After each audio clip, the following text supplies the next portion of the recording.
Shri Joseph M Puthussery, ഈ medical college, Kottayam medical കോളേജിനെ സംബന്ധിച്ചിടത്തോളം ഒട്ടേറെ അനാസ്ഥകൾ പലപ്പോഴായി പല ഘട്ടങ്ങളിലായി റിപ്പോർട്ട് ചെയ്യപ്പെട്ടിട്ടുണ്ട്. അവിടെ ഈ ഉപകരണങ്ങളടക്കം രോഗികൾ വാങ്ങിക്കൊടുത്ത് ശസ്ത്രക്രിയകൾ നടത്തണമെന്നുള്ളതടക്കം പ്രശ്നങ്ങൾ നിലനിന്നിരുന്നു. പക്ഷേ ഇത് ഒരു തരത്തിലും ന്യായീകരിക്കാൻ കഴിയാത്ത ഒരു അവസ്ഥയിലേക്ക് വന്നിരിക്കുന്നു. ഒരു സ്ത്രീയുടെ ജീവൻ നഷ്ടപ്പെടുന്നതിലേക്ക് കാര്യങ്ങൾ എത്തിയിരിക്കുകയാണ്. അങ്ങേയറ്റം ജീർണാവസ്ഥയിലുള്ള ഒരു കെട്ടിടത്തിലും രോഗികളെ പ്രവേശിപ്പിച്ചിരിക്കുന്ന അവസ്ഥ എത്ര കണ്ട് ഗുരുതരമാണ് സാഹചര്യം?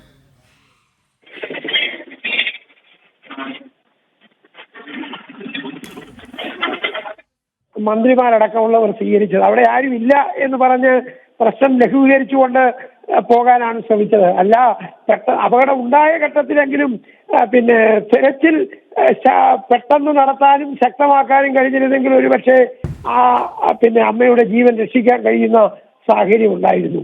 അപ്പൊ അത് ഇല്ലാതെ അവിടെ ആളില്ല എന്ന് പറയാനാണ് മന്ത്രിമാർ അവിടെ വ്യഗ്രത പ്രകടിപ്പിച്ചത്. അതുകൊണ്ട് അതുമായി ബന്ധപ്പെട്ട തെരച്ചിലിന് കാലതാമസം ഉണ്ടായി എന്നാണ് ഇപ്പോൾ വരുന്ന റിപ്പോർട്ടുകളിൽ നിന്നൊക്കെ നമുക്ക് മനസ്സിലാക്കാൻ കഴിയുന്നത്. അതിനേക്കാൾ വലിയൊരു കാര്യം ഇപ്പോ ചാണ്ടിയുമ്മൻ പ്രതികരിച്ച് ഞാൻ കേട്ടത്, അവിടെ ഉണ്ടായിരുന്ന രോഗികളെ മറ്റൊരു സ്ഥലത്തേക്ക് മാറ്റിയിട്ട് അവർക്ക് നിർബന്ധപൂർവ്വം അവരെ അവിടുന്ന് പറഞ്ഞുവിടാനുള്ള ശ്രമം നടക്കുന്നു എന്നാണ്. കാരണം ഇവിടെ ആളില്ലായിരുന്നു എന്ന് വരുത്താൻ അവിടെ ഉണ്ടായിരുന്ന രോഗികളെ മറ്റൊരു സ്ഥലത്തേക്ക് മാറ്റിയിട്ട് അവർക്ക് ഡിസ്ചാർജ് കൊടുക്കുകയാണ് നിർബന്ധപൂർവ്വം. എല്ലാവർക്കും ഒരുപോലെ ഓപ്പറേഷൻ കാത്ത് കിടക്കുന്ന ലക്ഷദ്വീപുകാരെ അടക്കമുള്ള ആളുകൾ അവിടെ ഉണ്ട് എന്നാണ് ഇപ്പോ ചാണ്ടി ഉമ്മന്റെ പ്രതികരണത്തിൽ നിന്ന് ഞാൻ മനസ്സിലാക്കുന്നത്.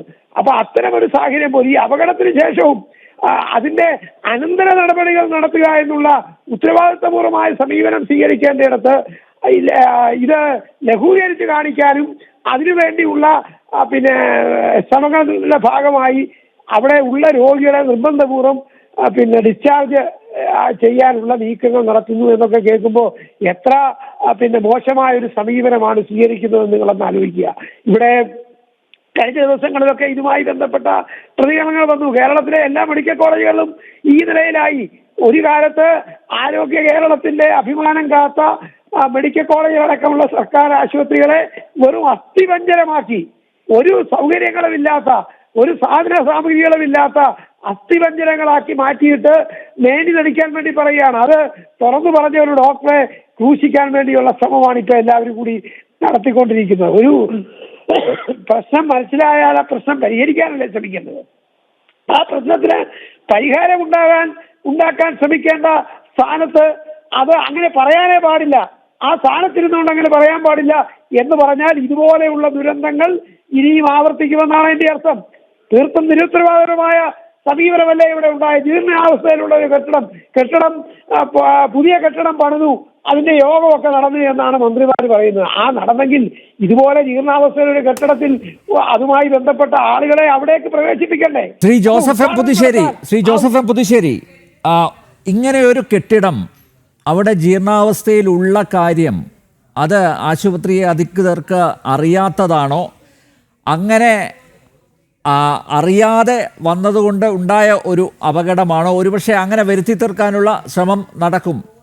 മാത്രമല്ല, അഥവാ ജീർണാവസ്ഥയിലുള്ളൊരു കെട്ടിടം അവിടെ ഉണ്ടെങ്കിൽ എന്തിന് ആ ശുചിമുറി രോഗികളുടെ കൂട്ടിരിപ്പുകാർക്ക് തുറന്നു കൊടുത്തു, അല്ലേ?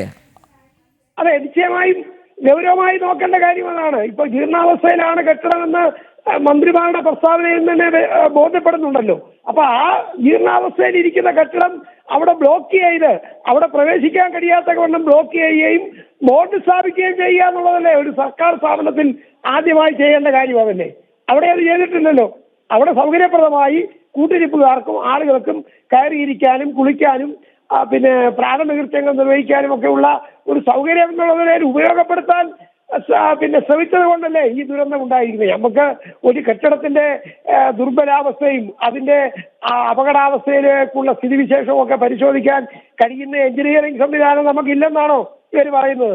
അങ്ങനെ നമുക്ക് വിശ്വസിക്കാൻ കഴിയുമോ? അപ്പൊ ആ നിലയിൽ ജീർണാവസ്ഥയിലുള്ള ഒരു കെട്ടിടം അവിടെ അത് ബ്ലോക്ക് ചെയ്ത് ബോർഡ് വെച്ച് അവിടെ പ്രവേശിക്കാൻ കഴിയാത്ത സാഹചര്യം ഉണ്ടാക്കണ്ടേ? അത് ചെയ്യുന്നതിന് പകരം അത് ഉപയോഗപ്പെടുത്തിക്കൊണ്ട് എന്നിട്ടിപ്പോ അത് ഉപയോഗിക്കുന്നതല്ല എന്ന് പറഞ്ഞ് തടിതപ്പാനാണ് ശ്രമിക്കുന്നത്. അതാണ് ഇതിനേക്കാൾ വലിയ നമുക്ക് എന്താ പറയുക, ഇതിനേക്കാൾ വലിയ ഒരു ഉത്തരവാദിത്തരാഹിത്യം എന്ന് പറയുന്നത് അതാണ്. ഒരു സംഭവം ഉണ്ടായപ്പോ ആ സംഭവത്തിലേക്ക് നയിച്ച സാഹചര്യങ്ങളെ ആ അർത്ഥത്തിൽ കാണാനും അതിന് പരിഹാര നടപടികൾ സ്വീകരിക്കാനും ശ്രമിക്കേണ്ടതിന് പകരം അതിനെ ലഘൂകരിച്ച് കാണിക്കാനും അതൊരു കുഴപ്പമല്ല എന്ന് വരുത്തി തീർക്കാനുമുള്ള ബോധപൂർവ്വം അത്തരം ശ്രമങ്ങൾ നടക്കുന്നത് കൊണ്ടാണ്. മന്ത്രി തന്നെ കഴിഞ്ഞ ദിവസം പറഞ്ഞു സിസ്റ്റത്തിന്റെ തകരാറാണ്. സിസ്റ്റം എങ്ങനെയാണ് നന്നാവുക?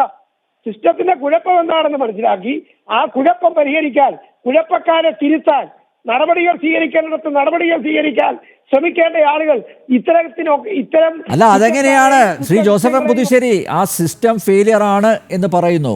പക്ഷേ ആ സിസ്റ്റം ഫെയിലിയർ അത് ഔദ്യോഗികമായ രീതിയിൽ തന്നെ ഉത്തരവാദപ്പെട്ടവരെ അറിയിച്ച് അതിൽ നടപടികളൊന്നും ഉണ്ടാകാതെ വന്ന സമയത്താണ് തിരുവനന്തപുരം മെഡിക്കൽ കോളേജിലെ സർക്കാർ മെഡിക്കൽ കോളേജിലെ യൂറോളജി വിഭാഗം മേധാവി ഡോക്ടർ ഹാരിസ് അത് മാധ്യമങ്ങളുടെ മുന്നിൽ അവതരിപ്പിച്ചത്. ഇപ്പോൾ അദ്ദേഹം എന്തോ വലിയൊരു അപരാധം ചെയ്ത പോലെയാണല്ലോ ഇപ്പോൾ കൊണ്ടു നടക്കുന്നത്. മുഖ്യമന്ത്രി അദ്ദേഹത്തെ കുറ്റപ്പെടുത്തുന്നു, മന്ത്രിമാർ അത് ഏറ്റുപിടിക്കുന്നു.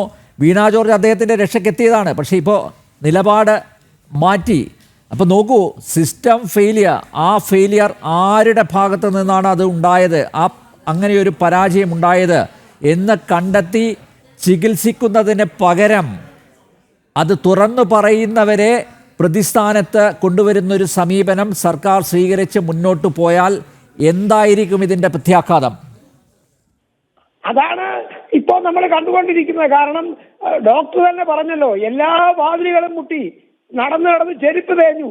അത്തരമൊരവസ്ഥയിൽ മറ്റൊരു മാർഗവും ഇല്ലാതെ വന്ന അവസ്ഥയിലാണ് ഞാനിത് തുറന്നു പറയേണ്ടി വന്നത് എന്ന് ഡോക്ടർ തന്നെ പറയുമ്പോൾ ആ കാര്യത്തെ മന്ത്രിയുടെ ഓഫീസിൽ പോയി പരാതി പറഞ്ഞു എന്ന് ഡോക്ടർ പറയുന്നുണ്ട്. ഡോക്ടറെ അവിടേക്ക് വിളിപ്പിച്ച്, മന്ത്രിയുടെ പ്രൈവറ്റ് സെക്രട്ടറി ഡോക്ടറെ അവിടേക്ക് വിളിപ്പിച്ച് അദ്ദേഹത്തിന് വേണ്ടപ്പെട്ട ഒരാളുടെ ചികിത്സയെ സംബന്ധിച്ച പരാതി പറയാനോ ശാസന പറയാനോ ഒക്കെ ശ്രമിച്ചു എന്നുള്ള കാര്യങ്ങളൊക്കെ ഇപ്പൊ പുറത്തു വന്നില്ലേ? അതൊക്കെ അറിയാം. പാവപ്പെട്ട ആളുകൾ ആശ്രയിക്കുന്ന ആശുപത്രിയിൽ വേണ്ട സൗകര്യങ്ങൾ ഒരുക്കാൻ കഴിയുന്നില്ല എന്നിടത്താണ് ഇപ്പോൾ കാര്യങ്ങൾ എത്തി നിൽക്കുന്നത്. ഞാൻ ചോദിക്കട്ടെ, ഇപ്പം ഡോക്ടർ ഹാരിസ് തുറന്നു പറഞ്ഞപ്പോൾ മിനിറ്റ് വെച്ച് ഹൈദരാബാദിൽ നിന്ന് ഉപകരണങ്ങൾ എത്തി ഓപ്പറേഷൻ നടക്കുന്ന സാഹചര്യം ഉണ്ടായില്ലേ? കേരളത്തിലെ മുഴുവൻ ഡോക്ടർമാർക്കും പറയാനുള്ള ഇതാണ്. ഞാൻ അതാണ് നേരത്തെ പറഞ്ഞത്. വളരെ ഫലപ്രദമായി പ്രവർത്തിച്ചിരുന്ന കേരളത്തിലെ മെഡിക്കൽ കോളേജുകൾ ഇന്ന് അതിന്റെ അസ്ഥിപഞ്ജരങ്ങളായി മാറിയിരിക്കുന്നു എന്ന് പറഞ്ഞ അതാണ്. കാരണം പരിഹാര നടപടികളൊന്നുമില്ല.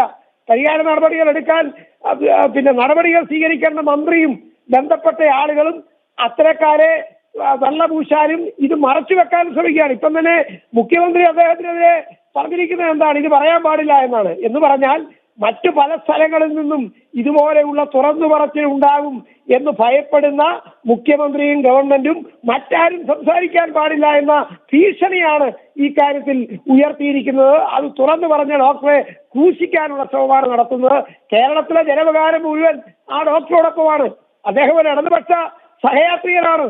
അതിന്റെ പേരിലാണ് തുടക്കത്തിൽ ചേർത്ത് പിടിക്കാൻ ശ്രമിച്ചത്. പക്ഷേ മുഖ്യമന്ത്രി ഒരു വിമർശനം നടത്തിയപ്പോൾ അത് ലൈസൻസായി കരുതി മുഴുവൻ ആളുകളും ചാടി വീഴുകയാണ്. ഞാൻ വിനയപൂർവ്വം ചോദിക്കട്ടെ, ഈ ഒരു വ്യഗ്രത, ഡോക്ടറെ ആക്രമിക്കാൻ കാണിക്കുന്ന വ്യഗ്രത ഈ സംവിധാനം നന്നാക്കാൻ എന്തുകൊണ്ട് ഉണ്ടാവുന്നില്ല എന്നാണ് ഗവൺമെന്റ് മറുപടി പറയേണ്ടത്. അത്രയും വ്യഗ്രതയെങ്കിലും ഒരു സിസ്റ്റം നന്നാക്കാനായി കാണിക്കേണ്ടതില്ലേ? ഉത്തരവാദിത്തപ്പെട്ടവർക്ക് അതിന് ബാധ്യതയില്ലേ? ആ ബാധ്യത മറന്നുകൊണ്ട് മുന്നോട്ട് പോകുന്നു എന്നുള്ളതാണ് ഇന്ന് നമ്മൾ നേരിടുന്ന ഏറ്റവും വലിയ അപജയം. അതാണ്. അതുകൊണ്ടാണ് ഇതുപോലെയുള്ള ദുരന്തങ്ങൾ വീണ്ടും വീണ്ടും ആവർത്തിക്കുന്ന സാഹചര്യം ഉണ്ടാവുന്നത്. ഒരു പാവപ്പെട്ട വീട്ടമ്മയ്ക്ക് മകളുടെ ചികിത്സയ്ക്ക് വേണ്ടി കൂട്ടിരിക്കാൻ വന്ന ഒരമ്മയ്ക്ക് ഈ ദാരുണമായ അന്ത്യമുണ്ടാവുന്ന സാഹചര്യത്തിലേക്ക് നയിക്കപ്പെട്ടത് എന്ന കാര്യത്തിൽ യാതൊരു സംശയവുമില്ല.